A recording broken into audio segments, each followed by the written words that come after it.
성경을 쓴 목적, 이것을 왜 썼는가 하는 것을 놓쳐버리면 그 성경이 말하고자 하는 중요한 내용을 잃어버리게 될 것입니다. 요한은 요한복음 20장 31절에 보면 내가 이것을 쓴 것은 너희로 하여금 예수께서 하나님의 아들 그리스도인 줄 믿게 하고 그리고 그를 믿어 생명을 얻게 하기 위하여 이 글을 썼다라고 말합니다. 우리가 예수님을 하나님의 아들 그리스도라고 알고 그분이 날 위해 피 흘리셨다는 걸 알지만 그러나 그것이 우리에게 무엇을 가져다 주느냐? 바로 그 생명이라고 하는 것입니다. 요한복음을 사람들은 표적의 책 그리고 영광의 책이라고 말합니다. 그것은 요한복음 구조가 그렇게 되어 있다는 거예요. 요한복음의 전반부는 예수님께서 이 땅에 생명 주러 오신 분이다, 우리에게 생명을 주시는 분이다 라고 하는 것을 7가지 표적을 통해서 이렇게 말을 해주고 있고, 후반부 13장부터 마지막 20장까지는 그러면 그 예수님이 우리에게 생명을 주시기 위하여 하신 일이 무엇이냐? 그런데 예수님은 자신이 십자가에 달려 죽는 것을 영광이라고, 바로 죽으셔야 부활하고 승천하고 너희들에게 성령을 파송하는 하나님의 그 보좌 우편에 앉는 그런 영광의 길이라고 하시기 때문에 우리는 영광이란 단어를 십자가와 같이 써서 후반부에는 영광의 책이 되는 것입니다.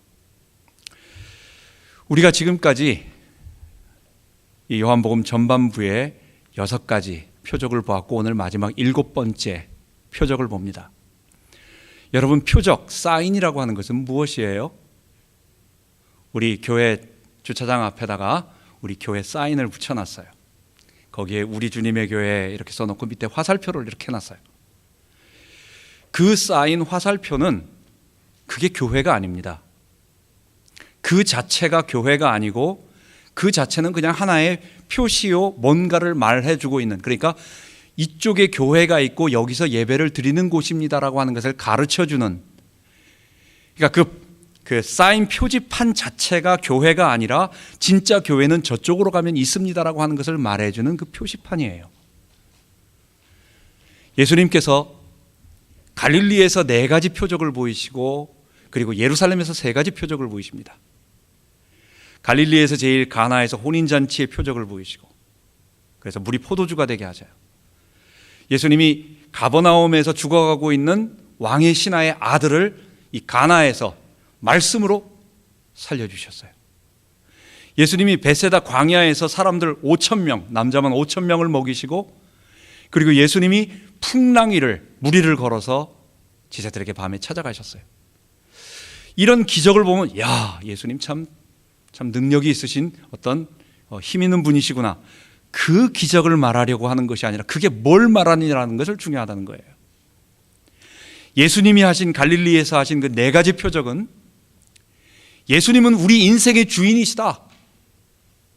내가 내 삶을 잔치하면서 잘 통치하는 것 같지만 예수님이 내 인생의 주인이 되지 아니하시면 내게 생명이 없고, 내 속에 예수님이 생명의 주인으로 오셔야, 내 인생을 다스리셔야 내 인생이 생명으로 가득 찬다라고 말하는 것을 가나 혼인잔치에서 말씀해 주세요.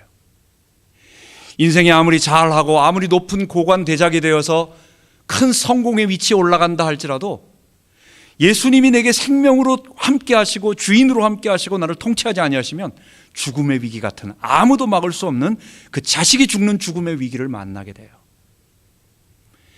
예수님은 광야에서 5,000명을 먹이시면서 나 너희들 한번 배부르게 먹을 수 있는 이런 능력 가져서 말씀하지 아니하시고, 지금 우리가 하고 있는 일이 모세에게 말씀하셨던 그 나와 같은 선지자가 이 백성들을 이끌어 출애굽 광야로 해서 너희들을 가나안 땅으로 인도하는 구원의 길을 인도한다. 그것 보이시면서 5,000명을 먹이시는 거예요.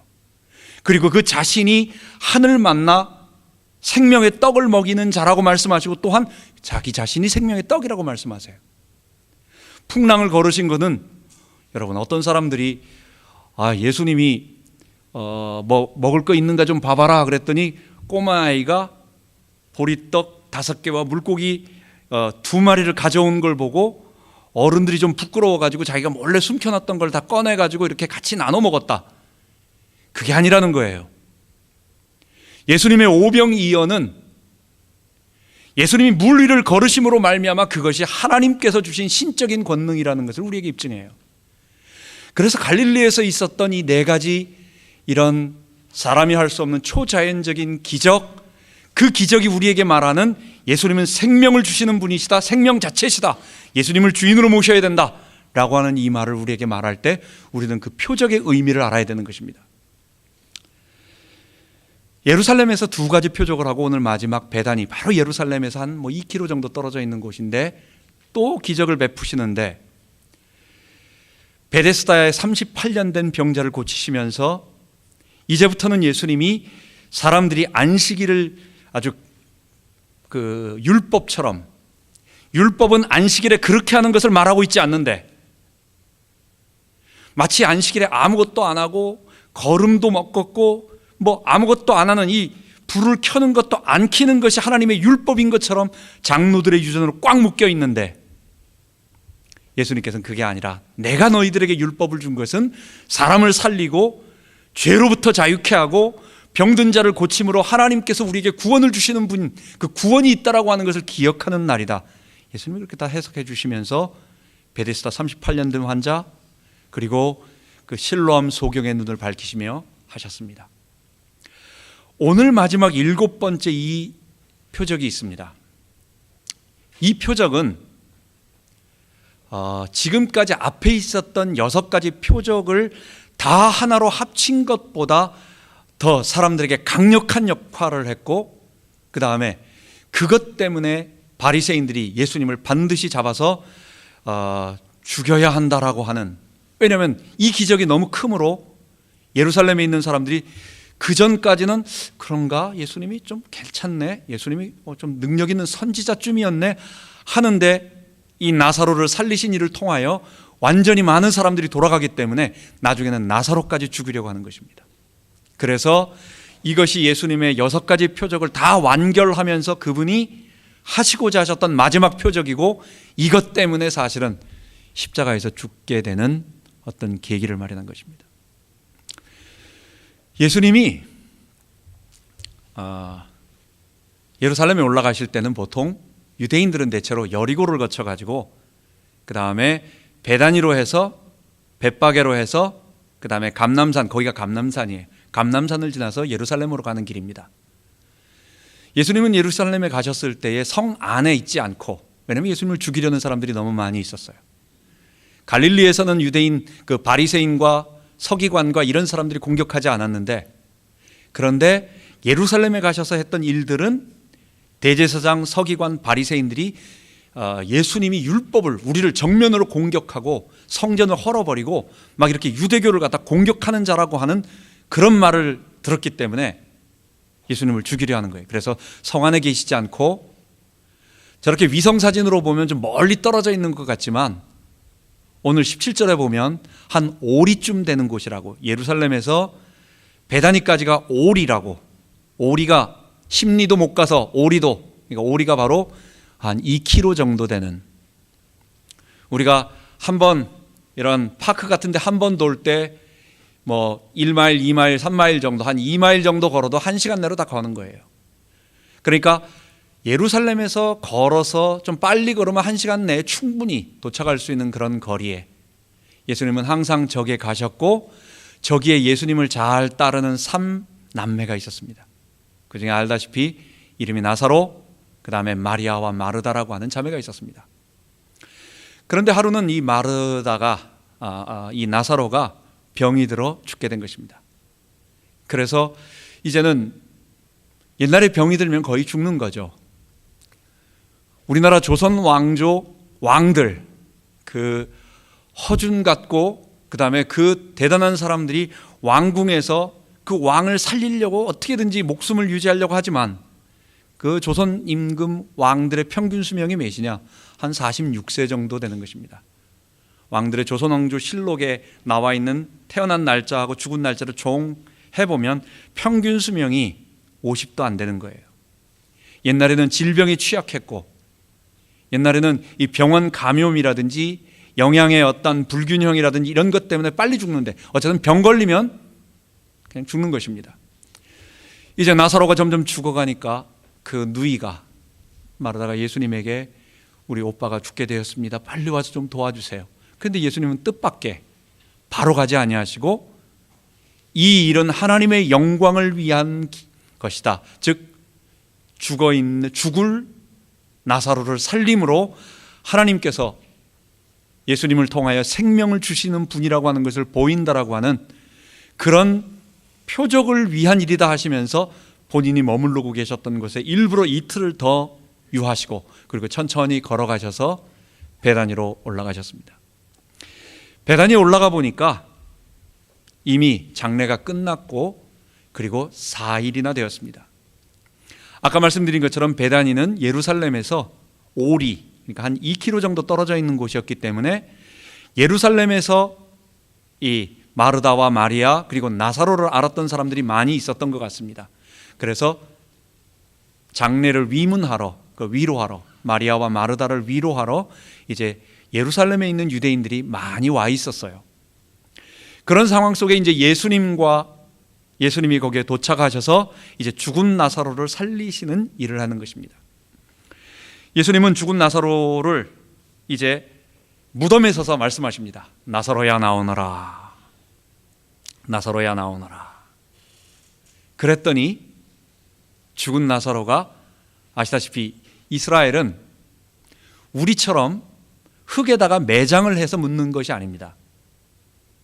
그래서 바위나 이런 굴 속에다가 사람을 묻어가지고 그 속에다가 미이라처럼 이렇게 둘둘둘 말아가지고 그 시체를 갖다 거기다 집어넣어서 무덤에 이 돌로 막는 것입니다. 그렇기 때문에 예수님이 그 무덤 앞에 가서 돌문을 옮기라고 하고 나사로야 나오라고 말씀하시는 거예요. 그랬더니 그 죽어있는 나흘되어 있는 나사로가 나오는 것입니다. 여러분, 이 기적은, 이 죽은 자를 살리시는 기적은 예수님에게 있어서 세 번째입니다. 우리 아시다시피 야이로의 딸, 혈루증 여인을 고치고 가는 도중에 혈루증 여인 고치고 나서 그 다음에 야이로의 딸이 죽었습니다. 회당장 야이로의 딸이 죽어서 예수님은 그 딸아이를 다시 살리세요. 또한 예수님은 나인성, 저 갈릴리에 있는 나인성 과부의 아들이 이렇게 죽어가지고 관에 넣어서 나오고 있는, 장사 지내러 가고 있는 그 모습을 보시고 예수님께서 그 관에다가 기도해 주심으로 그 장사 지내러 가는 아이가 살아났습니다. 여러분, 이 죽음은 방금 죽은 거예요. 그리고 장례도 치르지 않고 이제 막 장례를 치르려고 하는, 그러니까 하루도 안 되는 야이로의 딸 같은 경우는 방금 죽었는지 모르겠고, 또 그것은 장례를 직접 무덤에 넣지도 않고 지금 이제 뭐 약간 하고 있는 그 정도예요. 그렇기 때문에 사람들이 야이로의 딸과 나인성 과부의 아들의 죽음은 저거는 그냥 놔둬도 혹시나 회생할 수 있지 않느냐, 사람이 의학적인 지식이 없기 때문에 아직 죽지 않았는데 사람들은 죽었다 이렇게 생각을 하고 그럴 수 있다고 보는 것입니다. 그런데 이 마지막 오늘 본 나사로를 살리신 이 기적은 예수님께서 완전히 사흘 동안이나, 나흘, 3일이 아닌 나흘, 4일 동안 완전히 죽어서 냄새나가 나고 있는 그 사람을 직접 살리는 일을 하신 것입니다. 그래서 이 말씀을 통해서 우리는 몇 가지 중요한 부분들을 오늘 말씀을 보도록 하겠습니다. 예수님은 마르다를 만나서, 마르다가 이제 예수님, 당신이 우리 곁에 있었으면 우리 오빠가 안 죽었을 텐데요 하고 막 슬퍼하니까 당연히 그런 말을 하겠죠. 그랬더니 예수님이 그들에게 말하기를, 나는 부활이요 생명이니 나를 믿는 자는 죽어도 살겠고 무릇 살아서 나를 믿는 자는 영원히 죽지 아니하리라. 이 말씀, 그 유명한 우리들에게 그 말씀을 해주는 것입니다. 여러분, 예수님이 부활이요 생명이라는 말이란 무슨 뜻일까요? 예수님이 부활이시고 생명이시다. 그분 자신이 부활이고 생명이기 때문에 그분은 조금 지나고 나면 십자가에서 죽으시고 부활하실 수 있는 분이다. 아마 그런 의미를 담았을 거예요. 왜? 예수님 자신이 생명이시고 예수님 자신이 그리고 부활이 능력이 되시니까. 또한 예수님이 생명이고 부활이라는 말은 본인만 부활하고 본인만 생명을 가진 자가 아니라 그를 믿는 자들, 다른 자들을 부활시키고 생명을 주시는 분이라는 말이 들어있어요. 그리고 더 결정적인 것은 뭐냐? 나는 부활이요 생명이니라는 말 속에는 예수님 자신이 부활이고 생명이기 때문에 예수님 자신을 우리 속에 넣어야, 그분을 우리 안에 모시고 그분이 우리 안에 영으로 계셔야 우리가 생명을 얻고 부활을 얻는다라는 그 말이 들어있는 거예요. 나는 다른 사람, 예수님은 다른 사람에게 너 생명 가져라 하고 생명 덩어리를 이렇게 탁 주는 게 아니에요. 예수님 자신이 생명이시기 때문에 예수님이 우리를 살리는 방법, 죽은 죄인, 멸망에 빠져 죽어가는 우리를 살리는 방법은 그냥 생명을 주머니에서 꺼내서 우리에게 탁 던져주는 것이 아니라 그분이 생명으로 우리 안에 들어오셔야 우리가 산다라고 하는 말을 나는 부활이요 생명이니라고 하는, 자기 자신이 부활이요 생명이라고 하는 말 속에 담겨 있는 것입니다. 예수님은 또 말씀하시기를 나를 믿는 자는 죽어도 살겠고 무릇 살아서 나를 믿는 자는 영원히 죽지 아니하리라. 이 말을 가만 생각해 보면 나를 믿는 자는 죽어도 살겠고, 그러니까 지금 나사로의 모습을 보면서 말씀하시는 거예요. 나를 믿는 자는 죽어도 산다라는 말은 틀림없이 예수 믿고 죽은 자는 이 다음에 지금 예수 믿고 신자는 죽어도 마지막에 살아날 거다. 이건 뭐 다른 해석의 여지가 없어요. 그건 성도는 마지막 날 주의 심판 날 부활할 것이다. 육체에 부활할 것이다. 이거 맞아요. 그런데 무릇 살아서 나를 믿는 자는 영원히 죽지 아니라, 이게 조금 집중하지 않으면 이게 말이 조금 이상해져요. 여러분, 무릇 살아서 나를 믿는 자는 영원히 죽지 아니하리라. 자, 우리가 지금 살아서 예수를 믿습니다. 그죠? 우리가 지금 살아서 예수를 믿잖아요. 근데 영원히 죽지 아니하리라. 그럼 우리가 육체의 죽음을 당하지 아니하고 예수님을 계속 볼 건가? 그러면은 지금 예수 믿는 사람들은, 우리가 지금 살아서 예수를 믿는 사람들은, 신자들은 한 사람도 육체적인 죽음을 보지 않고 하나님 만날 것인가? 이런 이 말 자체가 조금 그런 말씀이 있습니다. 여러분, 그것은 앞구절에 이미 다 25절에 다 표현이 되어 있어요. 나를 믿는 자는 죽어도 살겠고, 이 말 속에 뭐가 들어있어요? 여러분, 예수는 살아서 믿는 겁니까? 죽어서 믿는 겁니까? 죽은 사람은 예수를 믿을 수가 없어요. 죽은 이후에는 거기에서는 하나님의 심판과 그리고 하나님의 상급이 이미 결정이 나 있기 때문에 사람이 믿는다라고 하는 것은 살아있을 때 믿는 거죠. 육체적으로 살아있을 때 믿는 거죠. 죽어서 예수 믿는 게 없단 말이에요. 그런데 구태여 26절에는 무릇 살아서는 믿는 자라는 말을 씁니다. 그러니까 이것과 25절과 26절을 대비했을 때 25절도 똑같이 살아서 나를 믿는 자는 죽어도 살겠고, 또 무릇 살아서 나를 믿는 자는 영원히 살리라, 이렇게도 볼 수 있는 거예요. 같은 말이에요. 이 말은 뭐냐? 근데 왜 구태여 25절은 빼고 27절은 26절은 넣었느냐? 그 말은 예수 믿고 죽은 신자는 주님 재림하실 때 영생의 부활로 다 일어나고, 그리고 주님 재림하실 때 그때 살아있던 자는 주님의 얼굴을 배웠고 영원히 죽지 아니할 것이다 라고 하는 그런 그 예수님의 말씀. 그러니까 심판 때에 죽어있는 신자는 육체적으로 다 부활할 것이고, 그리고 그때 주의 얼굴을 보고 아직 살아있는 자는 죽음을 당하지 않고 영생의 부활로 그냥 똑같이 부활할 것이다. 바울이 이 말씀을 그대로, 이 예수님의 말씀을 그대로 인용해서 그 말씀 그대로 데살로니가 성도들에게 말합니다. 주께서 호령과 천사장의 소리와 하나님의 나팔로 친히 하늘로 쫓아 강림하시리니 그리스도 안에서 죽은 자들이 먼저 일어나고, 그렇죠? 예수님 재림하실 때에 죽은 자들이 먼저 일어나요. 그 후에 우리 살아남은 자도 저와 같은 모습으로 일어나 공중에서 주를 영접하게 할 거라고 말합니다. 그러니까 죽은 자, 예수님이 재림하실 때에 죽어있는 신자다고 일어나고, 그리고 그때 살아서 주님의 얼굴을 배우는 자는 죽지 않고 영생한다. 이것이 그 말 속에 담겨 있는 것입니다. 그래서 세 번째로 이제 오늘 우리가 얻은 부활 생명을 그러면 예수님의 말씀을 종합해 가지고 한번 정리를 해보도록 하겠습니다. 부활이라고 하는 것은 바리새인들 그 다음에 유대인들이 다 믿고 있었어요. 바울은 총독 앞에 갔을 때 이제 자기를 변론하는데 그 앞에 서기관과 사두개인과 바리새인들이 있는 것을 보고 거기서 자기가 논쟁을 딱 던집니다. 왜냐? 사두개인들이 부활을 믿지 않기 때문에.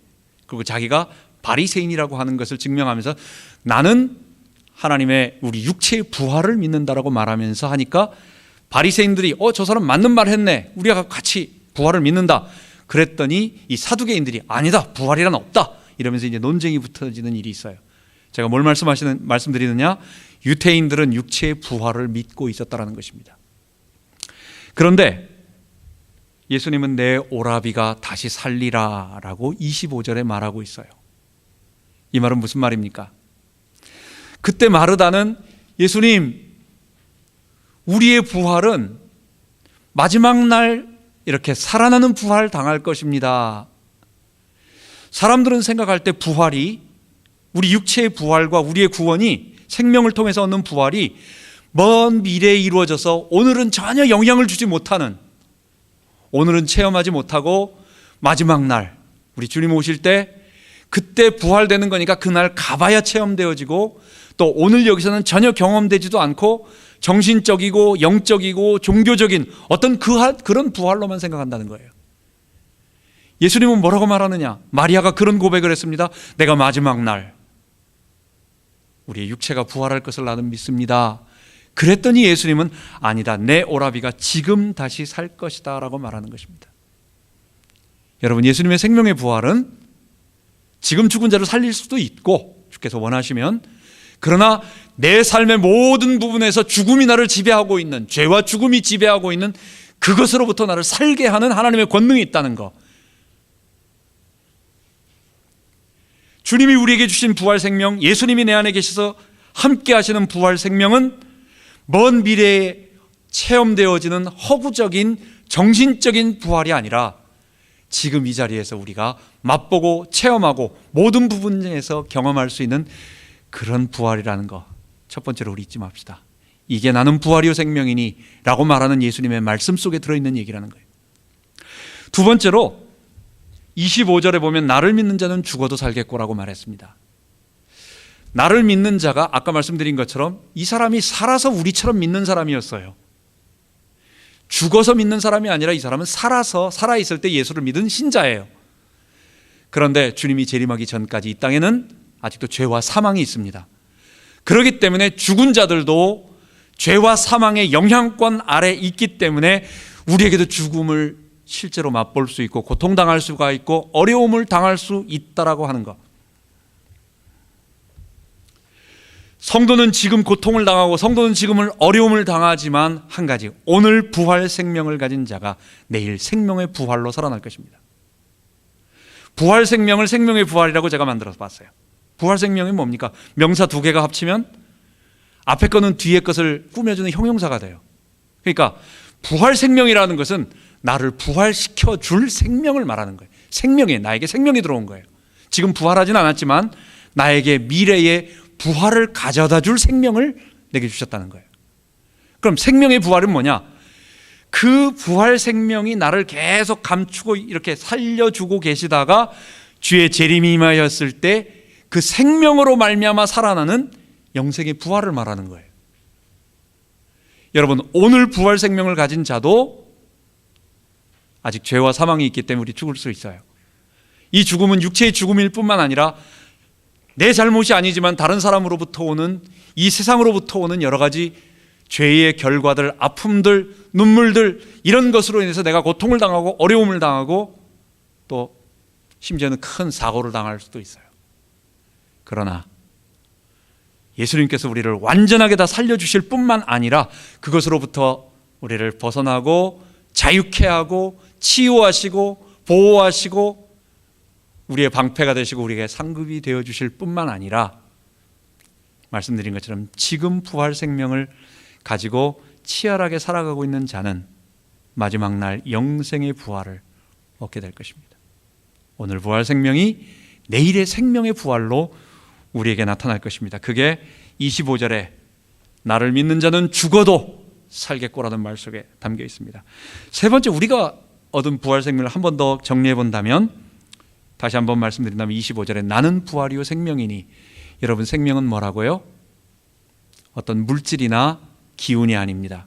생명은 내 속에 예수님의 영이 나와 함께 하시고, 그리고 내가 본래 인간 처음에 창조하셨을 때 아담에게 하나님께서 하나님의 호흡, 생기를 불어넣으셨어요. 그 코에 생기를 불어넣으셨어요. 그러니까 하나님이 생기를 불어넣으셨어요. 그 안에 들어간 건 하나님의 영이고, 그리고 하나님의 성삼위 하나님의 영이에요.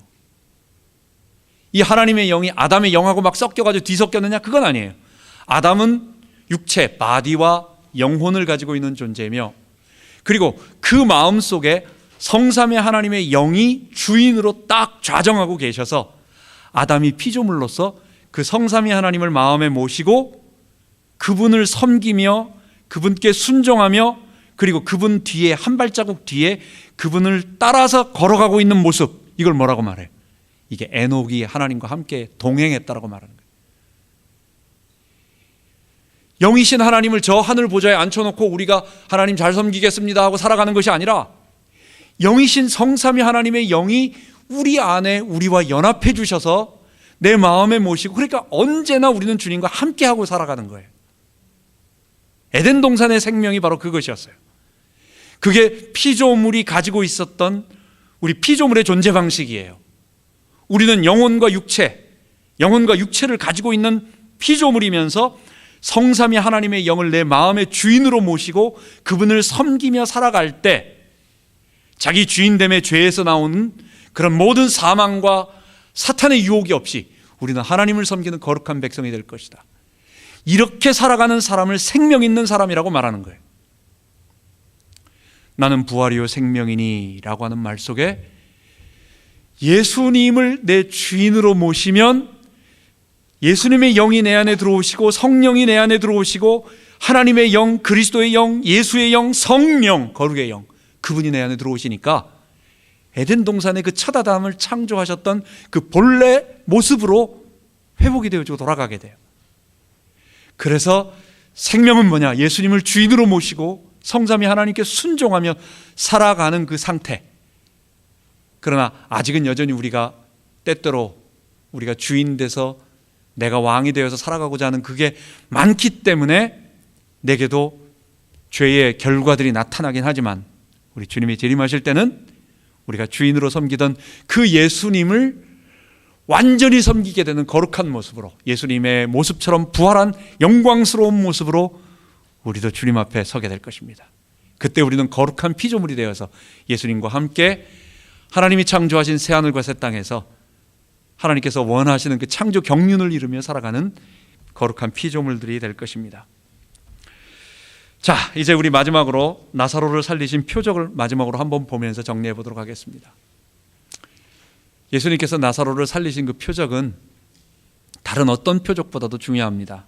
왜냐하면 이것 때문에 많은 사람들이 이제는 예수님을 믿게 돼요. 아까 읽은 것처럼 예루살렘에서 오리밖에 안 됐고 한 2km 정도밖에 안 떨어졌고, 그리고 마리아와 마르다를 갖다가 아는 사람들이 위로하러 많은 유대인들이 와 있다라고 했어요.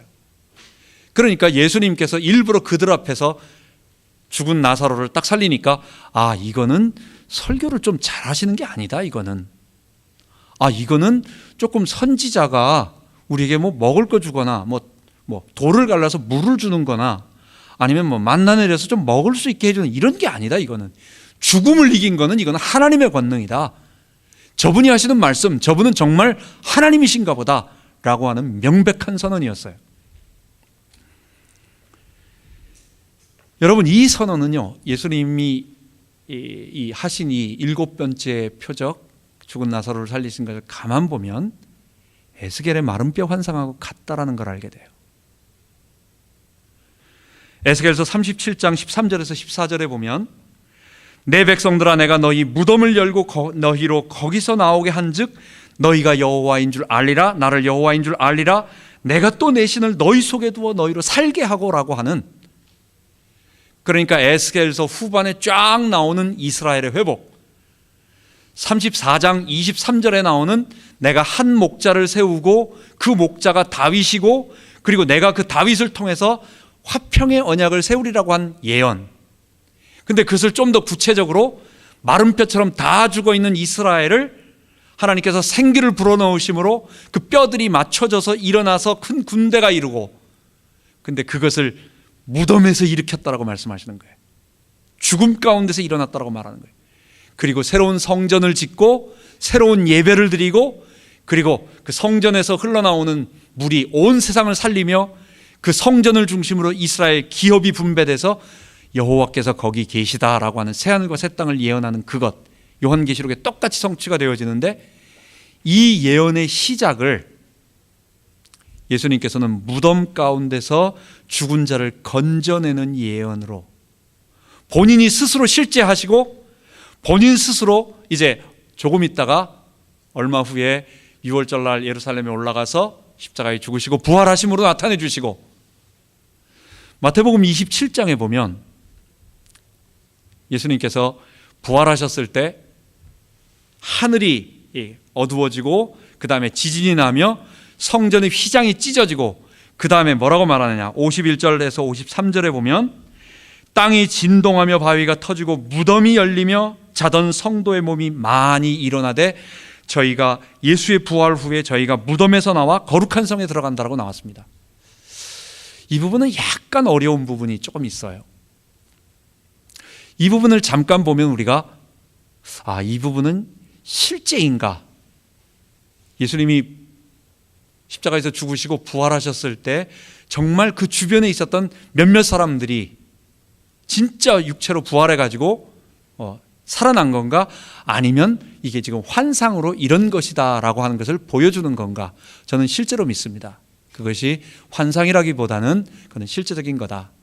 두 번째, 그럼 저 사람이 살아났다라고 하는 것은 그 무덤 속에서 살아난 사람들은 진짜 예수님과 똑같이 부활해서 지금 예수님 하나님 우편에 먼저가 앉아 있는 건가? 아니면 지금 죽은 나사처럼 회생한 건가? 이것도 많이 조금 어려움이 있습니다. 근데 저는 아무래도 예수님이 부활 이후에 아직까지 사람 중에서 부활한 사람은 없다라는 것이 좀 더 성경적이라고 보고 있고, 그리고 예수님이 새하늘과 새 땅을 아직 만들지 않으셨기 때문에, 이 땅을 만들어 놓지 않았기 때문에 부활한 사람들의 육체가 그곳에 들어갈 수 있는 곳이 없기 때문에 이거는 나사로처럼 죽은 자가 부활한 것은 아니고 회생한 것을 그렇게 표현했다. 어쨌든 이 정도로 우리는 그 실제로 죽은 나사로처럼 예수님이 부활하셨을 때 함께 수만 명이 일어나가지고 다 그 무덤 속에 있으라는 것은 다는 아니고, 어쨌든 여러 명 많은 사람들이 일어나서 예루살렘으로 들어감으로 말미암아 본 것입니다. 이 모든 것들이 뭘 얘기하고 있느냐? 에스겔의 환상을 얘기한다는 거예요. 에스겔 마른 뼈 환상의 37장에 말하고 있는 것처럼 내가 무덤을 열고 죽은 자들을 이끌어내고 그들이 하나님인 줄 알고 그들 속에 하나님의 영을 불어넣어서 새로운 사람, 새로운 하나님의 백성을 만들듯이 우리에게 그것을 예수님께서는 나사로를 통하여 먼저 보여주시고 본인이 실제 증거하시고, 그리고 이 일을 우리를 통해서 마지막 날 영원토록 이루어 주실 것입니다. 오늘 요한복음 11장 17번째 계속 해나가면서 주님께서 부활하심으로 말미암아 부활이요 생명이라고 하는 그 말씀을 통해서 죽은 나사로 사건을 우리가 보았습니다. 마지막으로 이 말씀들을 우리에게 정리하며 마치도록 하겠습니다. 미래의 생명의 부활, 예수님이 주신 생명으로 완전히 예수님처럼 변화되는 거룩한 그 부활을 그것만 바라보고 오늘 손 놓고 있지 말고, 여러분 오늘 부활 생명, 오늘 우리에게 부활을 가져다 주는 그 생명에 더 집중하는 우리가 되기 바랍니다. 내가 믿으면 하나님의 영광을 보리라. 이걸 영화에서 좀 카피한 것 같아. There can be miracle when you believe.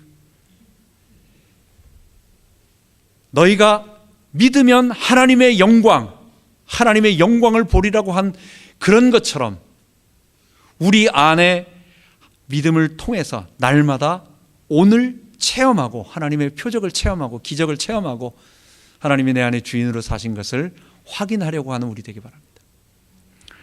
뿐만 아니라 생명은 그리스도와의 연합이기 때문에 내가 날마다 주님과 함께 오늘 성찬에서 이룬 것처럼 주님이 내 안에 내가 주님 안에 거하시는 이 사실을 그냥 늘 잊지 말고, 우리는 늘 잊어버리기 때문에 늘 이것을 기억하고 살고, 그리고 우리의 삶을 그때 비로소 우리는 우리의 삶을 주님께 맡길 수 있어요. 우리 집사람이 운전을 잘 못하니까, 저보다 잘 못하니까 먼 길 가면은 차를 안 맡깁니다. 아무리 내가 피곤해도 그냥 내가 운전을 해요. 이런 말은 뭐냐? 내가 완전히 잘 믿지를 않는다는 거예요.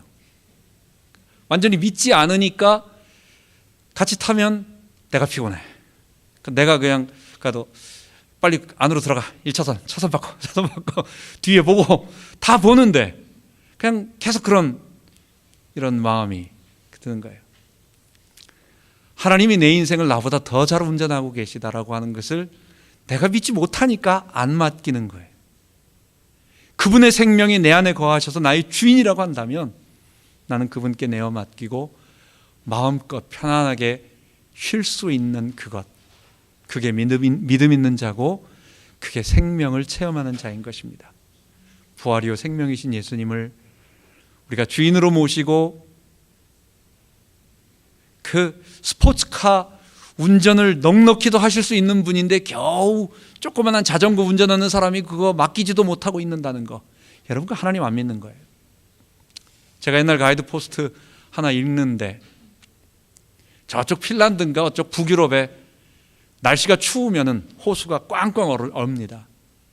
그래서 호수를 건너갈 때 마을 사람들이 전부 다 그 호수를 가로질러 가요. 근데 한 3월쯤 초가 되니까 얼음이 많이 녹아가지고 눈도 없고 날도 되게 따뜻하고 그러니까 이제 처음 가는 사람이 호수가 얼어 있는데 가다가 이거 깨지는 거 아니야? 이 생각이 드니까 못 건너가는 거예요. 그래서 뺑 돌아가야 할 것 같아요.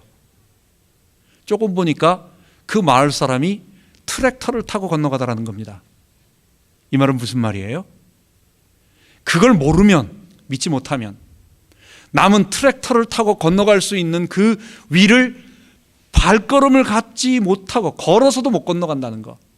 하나님이 어떤 분이시냐? 우리의 인생을 통치하시는 그 하나님이 어떤 분이시냐? 우리에게 생명을 주시는 그분이 어떤 분이시냐? 예수님은 7가지를 통해서 우리에게 말씀하셨고 죽은 자를 살리시면서까지 우리에게 보여주셨어요.